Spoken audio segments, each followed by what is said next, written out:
the Gen Xers, the millennials, the old fogies like me that are saying, you know, where is the product? We need a product now. Louisville residents expressing their eagerness for affordable housing options during a community open house in West Louisville. This is Wave News at 6. I'm John Bowl. And I'm Myra Ansari. New plans showcasing mixed use and mixed housing developments were revealed at a meeting today. Wave News reporter Brandon Spencer was at the meeting and tells us more about this push to create affordable housing options. Well, John, Myra, the meeting's goal was to show the plans and ask for feedback from those who live here to make sure the community's needs are being met. Dozens filed into the Western Branch Library Wednesday to hear more about a study the Office of Planning developed with the help of national planning and urban design firm Opticos Design.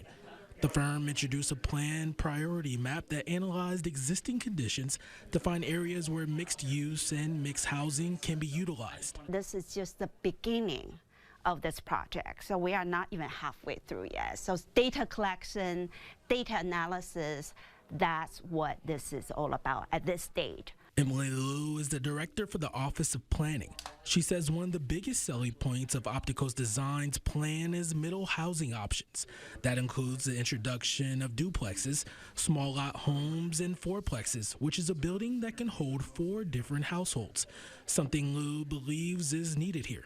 In Louisville, 75% of land can only build a single house, single family homes. 75% of land. Or you see a lot of apartment going on right now, right? Seems to be those are the only 2 options that we have. But with this data-driven plan, the middle housing can change that, something those who attended the meeting say is promising.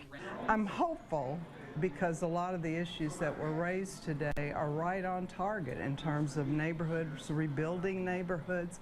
A lot of what they spoke about today reflect the type of neighborhoods that I grew up with here in Louisville, Kentucky. Martina Kunicki lives in the Shawnee neighborhood, but is also the president of an organization called Neighborhood Planning and Preservation.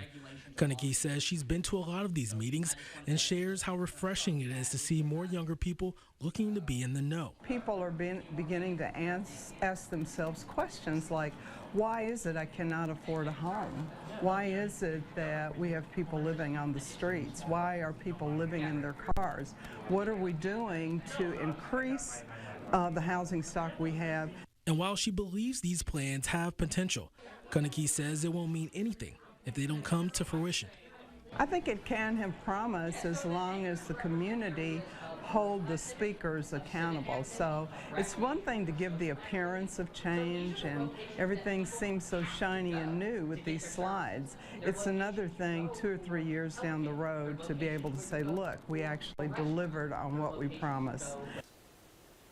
The Office of Planning says they hope to finalize a priority area map proposal by March and implement recommendations by July. And if you missed the meeting this afternoon, there's another going on right now at the Newburgh Library until 8 p.m. Brandon Spencer, Wave.